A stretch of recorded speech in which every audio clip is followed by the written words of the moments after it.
Hey you guys, if you are planning on hosting for the holidays and you want everything to run smoothly, then make sure you stick around and watch this video. I want to ensure that you have a great holiday. I want to ensure that you are not in the grocery store fighting some old lady the day before Thanksgiving over an old frozen turkey, okay?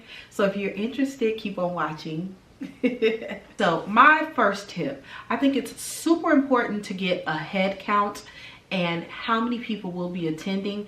With holiday parties, it's always kind of tricky, but it would be a good idea to have a guesstimate. I know some people don't show up or too many people come. It's always best to have more food than not. But to get a head count is really, really important. And you also want to assign duties. So if you got an uncle that's a good DJ, put him in charge of the music, right? If you got somebody that's bringing extra tables and extra chairs, you can create a list and make sure that everyone has an assignment if you don't want to overwork yourself. Next tip is to write out your menu. This is so very, very important. Write out your menu, write out your grocery list, and we're about a month away from Thanksgiving. I would suggest going to get your shelf-stable items now, like your pastas and your canned goods and things like that. It's the end of the month, so a lot of grocery stores tend to have sales at this time. The closer you get to the holiday, things seem to kind of go up.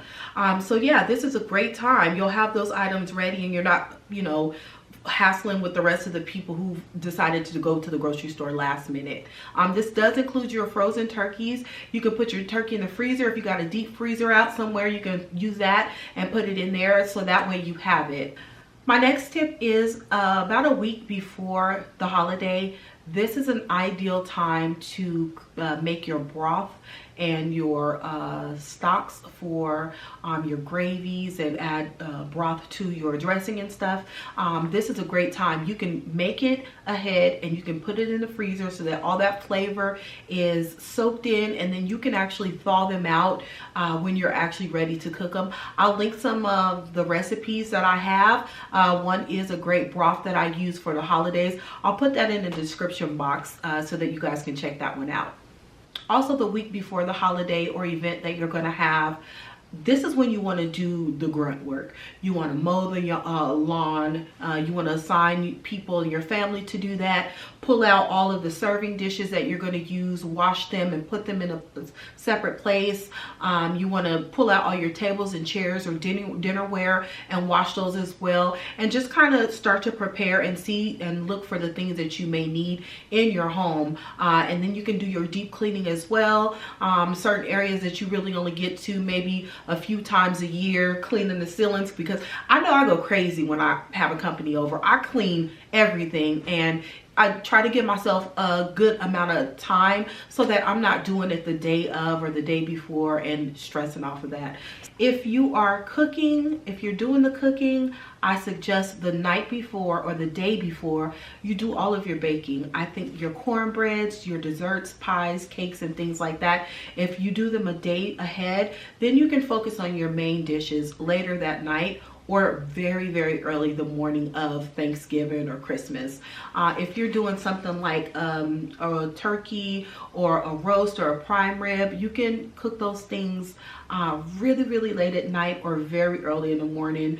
We get up sometimes 3 in the morning and put the turkey in. But this is also a time that you can prep your dressing, things like that. You can prep your macaroni and cheese. You don't bake them until, right before dinner, maybe a couple of hours before dinner. But you can prep your dressing. You can cut it up. You can do all the stuff. Put some foil and put it in the refrigerator so that all you got to do is pull it out and put it in the oven when it's almost dinner time. I have links to my favorite macaroni and cheese recipe. I also have, I believe it's my candied yams, and there's a few other ones on there. But yeah, I'll put everything in the description box below.